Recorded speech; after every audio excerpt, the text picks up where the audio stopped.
पत भरी सहरी सकल सुत वारे वारे हे जी केवट के जाति कछु वेदना पढ़ाई हो। पत भरी सहरी सकल सुत वारे वारे हे जी केवट के जाति कछु वेदना पढ़ाई हो। मेरो परिवार सब यही लागी राजा जो हो। मेरो परिवार सब यही लागी राजा जो हो। दिन बीत ही न कैसे दूसरी गढ़ाई हो। दिन बीत ही न कैसे दूसरी गढ़ाई हो। गौतम की घरनी जो तरनी ना, गौतम की घरनी जो तरनी तरई मोरी प्रभु सो निषाद होई के बात ना बढ़ाई हो। प्रभु सो निषाद होई के बात ना बढ़ाई हो। तुलसी के इस राम राउ रोजो साची कहूँ। तुलसी के इस राम राउ रोजो साची कहूँ। अरे बिना पग धोवे नाथ नाओ ना चढ़ाई हो। प्रेम से गाइए आप लोग भी, समझिए कि परमात्मा आए हैं, परमात्मा का पैर पखारा जा रहा है। बिना पग धोए नाथ नाओ ना चढ़ाई हो। तुलसी के इस राम राउ रोजो साची कहूँ। बिना पग धोए नाथ नाव ना चढ़ाई हो। बिना पग धोए नाथ नाव ना चढ़ाई हो। तो परमात्मा ने विवश होकर के आदेश दिया, जाओ जैसे हो तुम करो। प्रभु रूख पाई के बोलाई बालक घरेनी। प्रभु रूख पाई के बोलाई बालक घरेनी। ए जी बंदी के चरण चहूँ दिस बैठे घेरी घेरी। ए जी बंदी के चरण चहूँ दिस बैठे घेरी घेरी। छोटो सो कठौता भरी आनी पानी गंगा जूफी।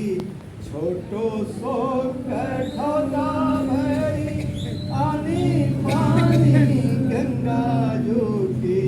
ए जी धोवे पग पिए फेरी फेरी सब बारी बारी। ए जी धोवे पग पिए फेरी फेरी सब बारी बारी। तुलसी सराहे ताकि भाग सानो रागी सोर है। तुलसी सराहे ताकि भाग सानो रागी सोर। ए जी बरसे सुमन जय जय कह तेरी तेरी।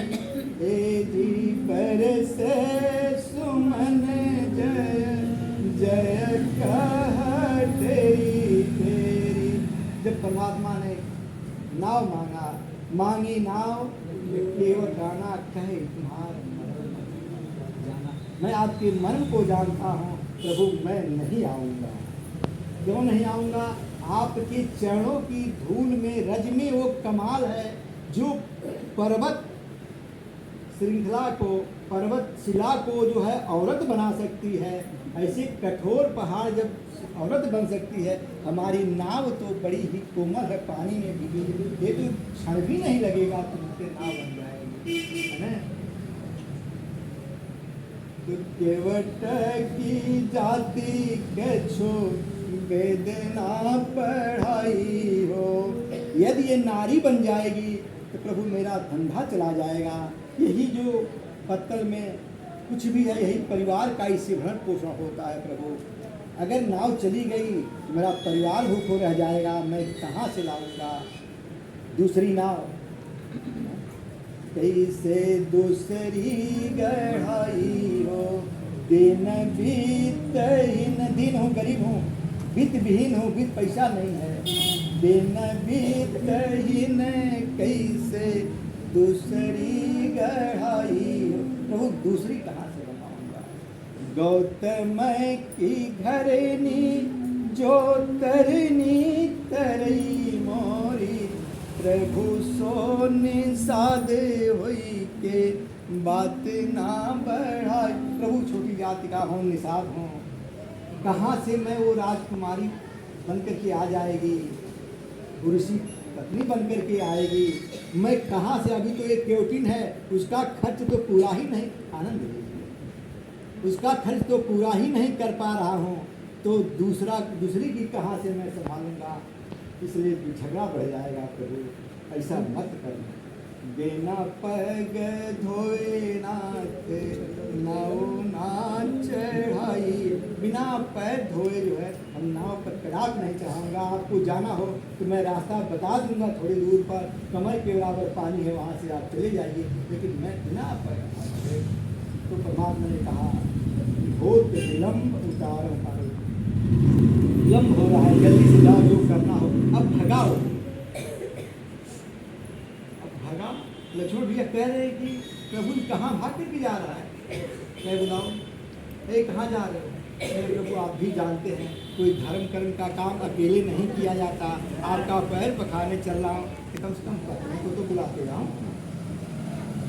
तो लक्ष्मण भैया कहे का पत्नी इसकी ब्यूटी पार्लर से आकर के सज कर बैठी होगी क्या घर में। वो तैयार हुई तो पता नहीं कहीं मजदूरी करने गई होगी। अभी जाएगा, खोजेगा, फोन भी सुविधा नहीं था, खोजेगा, खोज दिन भर बीता, आपका विलम्ब हो रहा है, आप ही जाए खोज करके लाएगा। फिर तो घर में तमाशा होगा कि कहीं कहाँ ले जा रहे हो, तो बताएगा, समझाएगा, तब वो आएगी। तो गया है केवल पत्नी को, बच्चों को लेकर के आया है, समझाया है वहाँ पे कि देखो ऐसे मत बैठ जाना। हे जी बंदी के चरण चहूँ दिस बैठे घेरी घेरी। जाना, परमात्मा को प्रणाम करके और उनके चारों तरफ घेर करके बैठ जाना है कि नहीं। ये कौन सी सभ्यता है। हम लोग लाइन में बैठे। पत्नी कौन सी जो पति की एक बार बात मान जाए। कहा भैया हाँ, तो पत्नी कौन जो पति की एक बार कही हुई बात को मान जाए। वो भी तर्क वितर्क जरूर की होगी कि नहीं, हम लोग परमात्मा है, राजा के लड़के हैं, हम लोग लाइन से बैठेंगे। कहे कि नहीं मैं एक नाटक करूंगा। कहे अरे तुम कब से नाटक करना शुरू कर, तुम नाव चलाने वाले आदमी नाटक कब से शुरू कर दिया। क्या उनकी छाप पड़ गई क्या उस नाटक में। द्वापर जी ने बहुत नाटक किए थे, लगता है उनको भी छाप पड़ गई।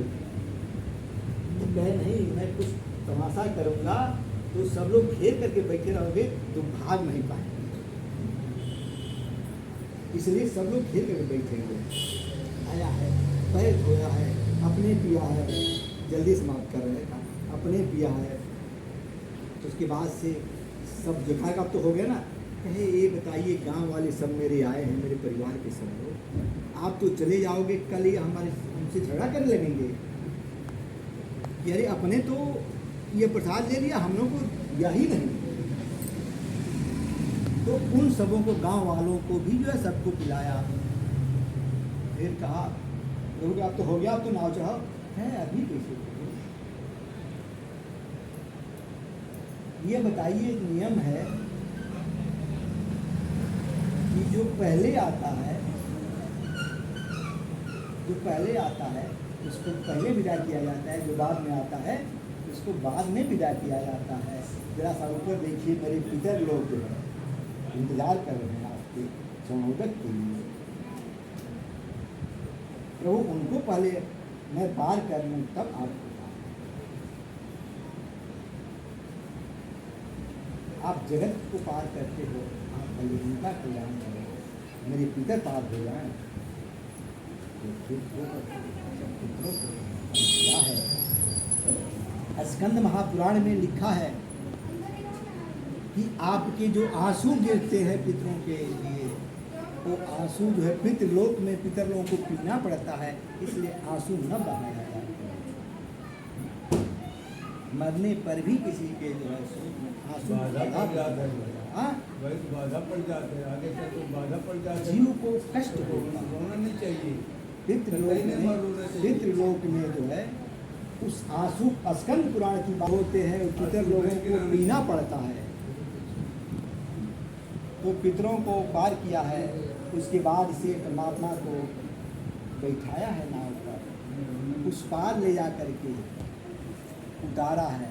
उतारने के बाद इसे साष्टांग दंडवत करने के लिए कहा है। परमात्मा को संकोच होता है कि मैंने इसको कुछ दिया नहीं, तो माँ सीता समझ गई कि प्रभु संकोच में है। जब भी पति संकोच में आए तो पत्नी के को समझना पड़ता है, देखना चाहिए कि पति संकोच में है, मैं जो है उतार करके परमात्मा को लिया, लीजिए और दे दीजिए। तो जैसे परमात्मा ने जो केवल चरणों में पड़ा था, जब अंगूठी देने की बात कही तो एकदम अकुला करके चरण पकड़ करके निपट गया। और वो क्या कहता है भाव, ए जी रोवे